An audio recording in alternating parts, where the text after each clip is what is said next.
The orchestrated escape. The cellar door groaned, a slab of rotted oak surrendering to the physical force Sarah exerted against it. They spilled out into the servants' corridor, a cramped, subterranean throat of the house that smelled of wet slate and decades of accumulated rot. Rachel stumbled, her knees buckling. The world wasn't merely dark, it was a cacophony of sensory information. Her hearing, once limited to the mundane, now captured the rhythmic thrum-thrum-thrum of a server rack 3 floors up and the skittering of termites in the floorboards. It was a suffocating layer of noise that made her teeth ache. "Stay with me," Sarah hissed, her voice vibrating with a metallic edge Rachel hadn't heard before. Sarah gripped Rachel's shoulder, her fingers leaving faint indentations in the fabric of Rachel's shredded sweater. Sarah's eyes were glowing with a faint, bioluminescent amber, scanning the shadows. She wasn't just looking, she was tasting the air. The drones. They're tracking the heat signatures. We need to stay low, but not just physically. As if summoned by the thought, a high-pitched whine pierced the air. A drone, a sleek, insectoid thing of brushed black steel and lens light, whirred down the corridor.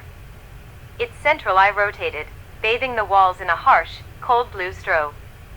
Rachel's instinct was to run, but the predatory shift in her blood took over. She felt a phantom sensation, like black ink spilling beneath her skin. She didn't run, she receded. She pressed herself against the peeling wallpaper, and for a heartbeat, her form blurred, her presence bleeding into the architecture. The drone swept over them, its sensor passing through the space where Rachel stood. It registered nothing but static. Sarah, however, didn't hide. She stood perfectly still, her heartbeat, which Rachel could hear ticking like a grandfather clock, suddenly slowing to an imperceptible crawl. She was becoming a statue, a void in the room's thermal profile. The drone hovered, its rotors twitching, before drifting further down the hall. "It's not just senses," Sarah whispered, her jaw tight. "It's control. If we let our heartbeats spike, the cameras will flag us. If we give in to the hunger, the cameras will smell the chemical change in our sweat." Rachel exhaled, a ragged sound that felt like sandpaper against her throat. "My skin feels like it's burning. Everything is so loud, Sarah. I can hear the blood moving through your veins. It sounds like a river." Sarah's eyes flickered toward Rachel's neck, a momentary, ravenous hunger passing over her face before she ruthlessly suppressed it. She winced, shielding her own mouth with a trembling hand. "Don't. Focus on the geometry of the house. Ignore the biological noise. Treat it like a map." They moved as one, ghosting through the manor's bowels. The transition had stripped away the last vestiges of their teenage innocence, replacing it with a cold, terrifying efficiency. Every step was calculated. They avoided the moonlight pooling on the floorboards, keeping to the absolute pitch of the shadows. A flicker of motion ahead, a secondary drone patrolling the staircase landing, forced them into a cramped alcove. Rachel pressed her palm to the stone wall, and the shadows obeyed, coalescing around her like a living shroud. She could feel the manor's history, the centuries of cruelty baked into the mortar, and she was using it to cloak them. "We need to get to the library," Sarah muttered, her voice barely a thought. "The blueprints. Thorne isn't just killing us, he's archiving us. He's broadcasting our agony to the world. If we can reach the junction box for the transmitter, we can blind him." "And then what?" Rachel whispered, her eyes shifting into a predator's slit pupils. "He killed Mark. He killed Jack. He's the architect, Sarah. If we don't kill him, we're just animals waiting for the next cage." "First, we survive the hall," Sarah replied. They moved out from the alcove, sliding like liquid through the architecture. The manor seemed to resist them, floorboards groaned in protest, and the dust hanging in the air seemed to swirl with malevolent intent. Suddenly, the hallway opened into a wider gallery adorned with moldering portraits. A drone, larger, armed with a blinding spotlight, rounded the corner. It caught them instantly in its glare. The machine let out a digitized screech, a signal meant to alert the other sentinels in the house. "Run!" Sarah screamed, but Rachel didn't move. Instead, Rachel reached out. She didn't use her hands. She reached with that dark, burgeoning power. The shadows in the corners of the ceiling surged forward like a tidal wave of ink. They wrapped around the drone, crushing its delicate rotors and shielding sensors with a violent, snapping force. The machine hit the floor, sparks showering the carpet. But the noise had been enough. "They're coming," Rachel said, her voice dropping into a register that sounded like grinding stone. "I can smell them. The remaining guards. They're not machines." "Then we stop playing prey," Sarah said. She stood in the center of the hall, her posture shifting from that of a terrified girl to something predatory and lethal. She flexed her fingers, the nails lengthening into translucent, obsidian talons. "We show them exactly what Thorn has turned us into." They stood side by side in the strobe-lit wreckage of the hallway, two monsters birthed from tragedy, waiting for the hunters to become the hunted. The house pulsed around them, a beating, living thing, but for the first time, Rachel didn't feel like a victim. She felt like a storm waiting to be unleashed. "Whatever is in these walls," Rachel whispered, looking down the dark corridor toward the heart of the manor, "it's going to learn to fear us." The mahogany door to the study stood before them, a heavy, silent barrier draped in the scent of aged parchment and ozone. Rachel reached for the brass handle, her fingers trembling, not with fear, but with a humming, electric vibration that had taken up residence beneath her skin. Beside her, Sarah leaned against the wainscoting, her eyes darting toward the rafters as if she could see the heat signatures of the remaining traps through the solid oak. "Wait," Sarah whispered, her voice a jagged edge. "Do you hear that?" Rachel stilled.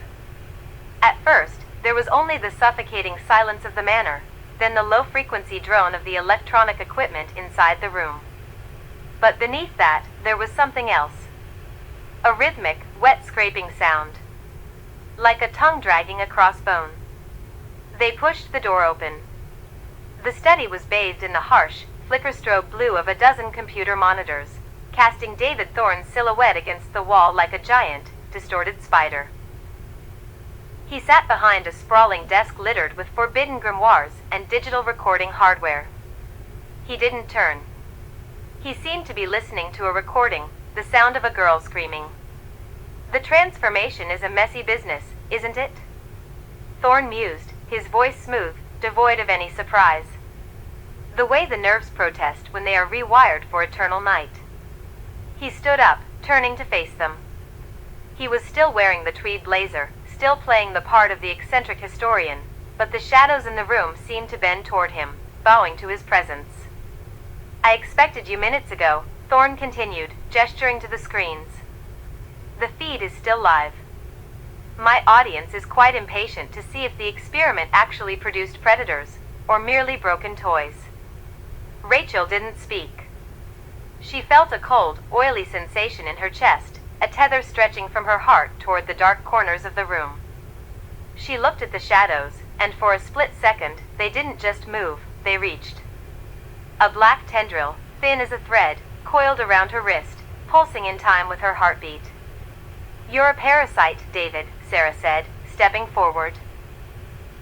Her movements were unervingly fluid, her pragmatic mind already cataloging the exit routes, the placement of the servers, and the singular, exposed jugular of the man standing before her. "I am an architect," Thorne countered, his eyes glowing with a faint, hellish amber. He raised a hand, and the heavy drapes of the room slammed shut, sealing them in. "And you too are the foundation stones for a new, glorious reality. You think the hunger is a curse? It is a leash. And I hold the other end." He snapped his fingers. From the hidden panels behind the bookcases, the wall opened. It wasn't just a room, it was a cathedral of wrought. At the center stood a pedestal, and upon it, a shimmering, prismatic tear in the air, a gateway. Standing before it, bound in glowing, ethereal shackles, was Lyra. She looked up, her face gaunt, her white hair matted with blood. When her eyes found Rachel's, The connection wasn't just visual, it was a psychic collision. "Run, child," the voice echoed directly into Rachel's mind, bypassing the ears. "Not away from this room, into the power. He has tethered the gateway to your very marrow." "Lyra," Rachel breathed, her voice dropping an octave, resonating with an unnatural, predatory depth. "She is the anchor," Thorn said, circling the desk. "Without her, the ritual would have burned you to ash. Without your bloodline, she would have been nothing more than a relic. Together, we are going to invite the void back into the world, and you will be the ones to usher it in." Sarah surged forward, faster than human eyes could track. She aimed a killing blow at Thorn's throat, but as her hand neared him, it struck an invisible barrier of dense, static energy. She was thrown backward, crashing into a bookcase, sending leather-bound tomes flying. Thorn laughed, a dry, rattling sound. "Did you really think the student could best the teacher so soon?" Rachel felt the shadow tether on her wrist tighten. She looked at Lyra, who was staring not at Thorn, but at Rachel's hands. "Do not push against the cage, Rachel," Lyra's mental voice insisted, strained and fading. "Become the cage. You are the descendant of the first gatekeeper. Control the flow." Rachel closed her eyes. She stopped fighting the hunger. She stopped fighting the darkness that had been trying to consume her since the cellar. She breathed it in, pulling the shadows of the room into her lungs, feeling them fill the empty, dead spaces in her veins. "Sarah," Rachel whispered, not opening her eyes. "Don't fight him. Feed the tether." Sarah, bruised and bleeding dark, viscous blood, looked up. She understood. She reached out, grasping the same intangible shadow stream that Rachel had claimed. Together, they pulled. The room groaned. The computer monitors blew out in a shower of sparks, the dark web feed cutting to static. The air grew heavy, freezing the very breath in their lungs. Thorn's confident expression faltered, replaced by a sudden, jagged line of confusion. "What are you doing?" Thorn hissed, his hands frantically tracing symbols in the air. "You cannot control the flow. It will tear you apart." "It already did," Rachel said, opening her eyes. They were no longer human. They were voids, bottomless pits of obsidian. She stepped forward, and the floorboards cracked under the sudden weight of her will. She didn't move like a girl anymore. She moved like a storm front. Thorn scrambled back, his hand reaching for a silver dagger on his desk, but before his fingers could graze the hilt, the shadows lashed out. They didn't strike him. They wrapped around the desk, the floor, the walls, and collapsed. The entire room buckled. The structural integrity of the manor itself seemed to yield to the pressure of the sisters combined, awakening power. The gateway in the center flickered, the prismatic colors turning a bruised, violent violet. "You're a fool, David," Sarah said, her voice echoing as if spoken by 100 voices at once. "You thought you were making soldiers. You were just waking up the landlords." Thorn backed away, his face pale, his composure shattered. This shouldn't be possible. The lineage was dormant. The prophecy was merely a catalyst. "The prophecy," Rachel said, her voice vibrating with a sound that shook the very foundations of Blackwood Manor, "was a warning to you, not a map for us." With a flick of her hand, the shadows surged, ripping the digital equipment from the walls. The Red Room hardware disintegrated into dust. Then, the shadows turned toward Lyra, tearing through the ethereal shackles with the ease of a razor through silk. Lyra fell to her knees, gasping for air, free. She looked at the two girls, monstrous, powerful, and terrifyingly beautiful.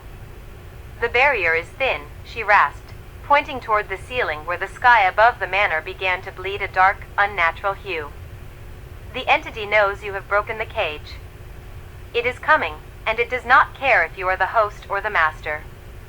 Thorn watched the ceiling, his eyes wide with a mix of terror and religious ecstasy. "It's too late. The ritual is complete, just not in the way I planned. You have opened the door." Rachel looked at her hands, then at Sarah. They were no longer two scared teenagers who had snuck into a haunted house on a dare. They were something else. They were the apex. "Let it come," Rachel said, her voice cold as the grave. "We were looking for a fight when we walked through those front doors. Now we're going to finish one." She turned her gaze to Thorn, who was backing toward the shattered window. "You wanted to watch us suffer on your screen, David? Watch this." She reached out, and the shadows solidified, turning into jagged claws that pinned Thorn to the wall. He didn't scream, he simply stared at his own undoing. "We are not your pawns," Sarah said, stepping toward him, her fangs descending. "And we are definitely not your toys." The room shook as a low, mournful bell tolled somewhere deep in the island's earth. The transformation was complete. They were the shadows of Blackwood, and the night was only just beginning. The air in the study thickened, turning viscous and cold. It wasn't just the ambient chill of the manor, it was a rhythmic, pulsing pressure that made the wallpaper ripple like water. David Thorn, his face a roadmap of veins and terror, clawed at the obsidian black tendrils pinning his throat against the mahogany paneling. His boots dangled inches above the floor, kicking feebly. Lyra collapsed into a velvet armchair, her breathing ragged, her fingertips still smoking with the residue of the broken ley line. "You fools," she rasped, her eyes wide, staring past the rafters toward a ceiling that seemed to be turning translucent. "You've severed the tether, but you haven't closed the wound." He wasn't just summoning it, he was feeding it the island's location. It knows exactly where the lighthouse falls. Rachel's hands were slick with shadows, the darkness coiling around her forearms like living smoke. She didn't look at Lyra. Her predatory gaze was locked on Thorn, whose eyes were bulging, his composure shattered into a million jagged shards of ego. "Let it come," Rachel hissed. Her voice had changed, a dual-layered vibration, part human girl, part something ancient and hungry. "Let it find us. I'm done hiding in the cellar like livestock." Sarah stepped into the center of the room, her movements fluid and predatory, a stark contrast to the hesitant, pragmatic student who had walked through the front doors hours ago. She reached out, gripping the air as if she could feel the unseen static of the cosmic entity nearing. "We need to move, Ratch," Sarah said, her voice sharp. "If we stay here, we're just baiting a trap that's about to cave in. The perimeter guards, the ones David brought from the mainland, they're still stationed at the gate. If they see the sky open up, they won't run.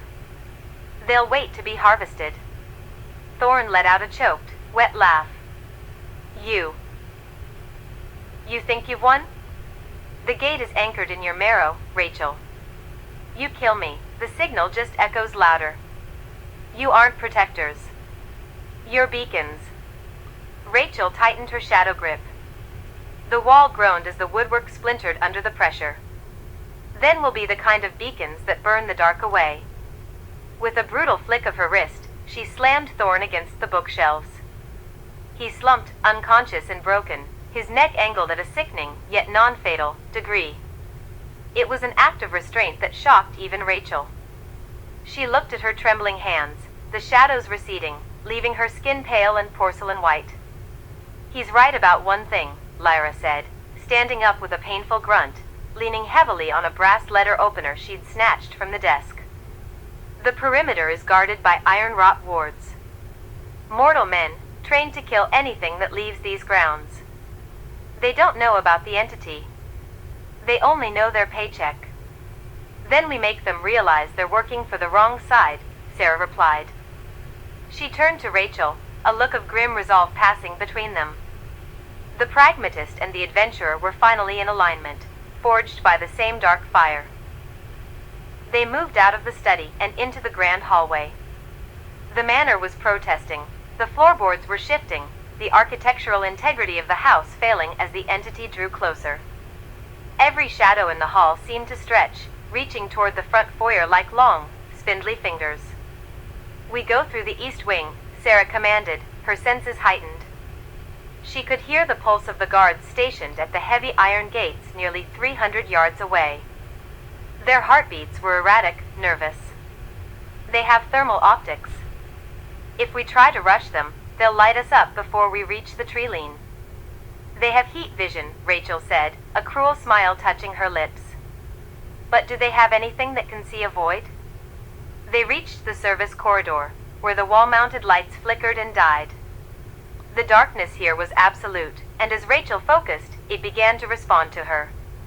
She didn't just stand in the shadows, she began to bleed into them. Her form blurred, her physical heat dampening until she felt like nothing more than a draft of cold air. Sarah watched, mesmerized. She mimicked the sensation, pushing her own metabolism down, slowing her heart until it was a ghost of a sound. It was the ultimate camouflage. They emerged onto the veranda. The night air was freezing, and the sky above the island was swirling with an unnatural violet haze. The guards were there, 4 of them, dressed in tactical gear, weapons leveled at the darkened woods, unaware of the 2 silhouettes detached from the manor's gloom. "Take the 2 on the left," Rachel whispered, the sound not traveling through the air but resonating directly in Sarah's mind.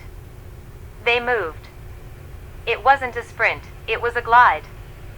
Sarah lunged, her speed unnatural, a blur of movement that caught the first guard completely off guard. Before he could squeeze his trigger, she slammed into him, the impact of her transformed strength sending him skidding across the wet stone. She didn't kill him, she gripped his rifle, the cold iron bending like wet clay in her hands, and tossed him aside with a disdainful flick. The second guard turned, his flashlight beam cutting through the gloom, but it hit nothing but empty space. Rachel materialized directly behind him, a shadow-wreathed phantom. She placed a hand on his shoulder, and the man screamed, not in pain, but in sheer, primitive terror as he felt his own body temperature plummet. He dropped his weapon, shaking uncontrollably, his teeth chattering as the literal chill of the void seeped into his bones. The remaining 2 guards panicked, opening fire into the darkness. Bullets whistled through the space where the girls had been a second before. "Too loud," Sarah noted, emerging from the darkness behind the 3rd guard. She didn't bother with finesse. She swept his legs, pinning him to the ground with a pressure that snapped his vest's ceramic plating like crackers. "Stay down, or we'll give you a reason to pray." The final guard retreated toward the heavy iron gate, his hands fumbling for a radio. "Base, we have shadows. They're moving like..." He stopped. Rachel stood before him, the violet light from the sky illuminating her eyes, which were now glowing with an intense, predatory amber light. She raised a hand, and the shadows from the trees behind her rose up, a towering, amorphous wave that blocked out the moon. "Tell them the manor is closed," Rachel said. Her voice echoed with the weight of 1,000 secrets.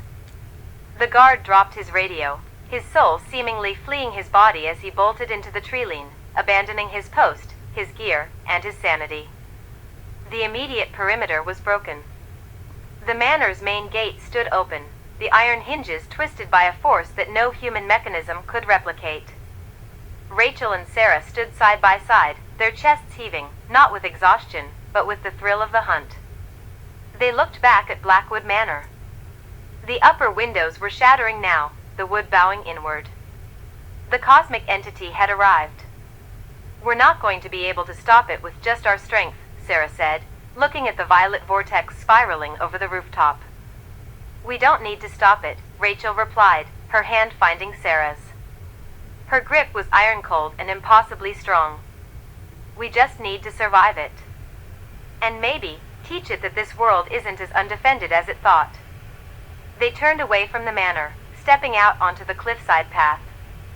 The wind roared, carrying the scent of ozone and ancient, rotting things.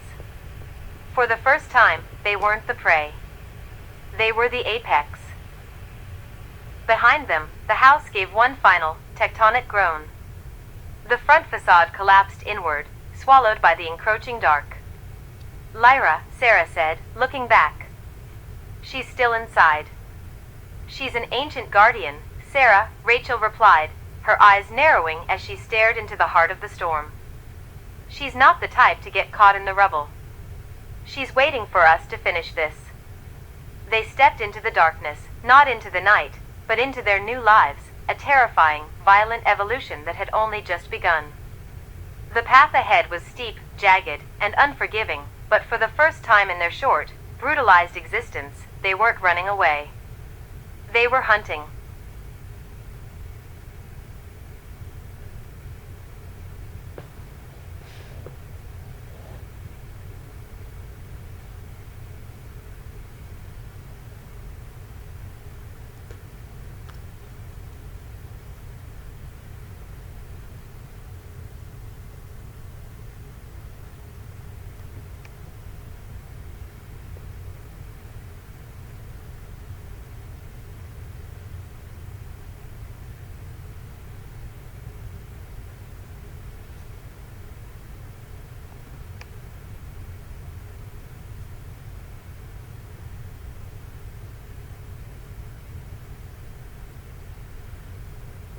It's looking like since yesterday we got sub-botted up to freaking 330k yesterday. Speaking of which, still happening. Thoughts on Freerun? I actually did give it a try. SG Productions. I think it's pretty good. I think it took a little bit to get going, but overall pretty good. Thank you so much for the donation, SG Productions. Really appreciate it.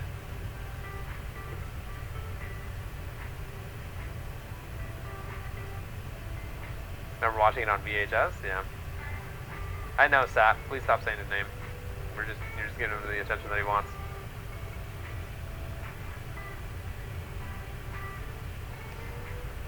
I will go over it in detail tomorrow, and on tomorrow's situation, we can actually do something about it.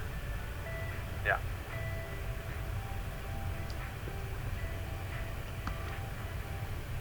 You gonna get the manga soon? For Dragon Ball Coastal? Look at you. I'm proud of you. Freerun is a pretty character, but very emotionally underdeveloped. Yeah, she's pretty nonchalant.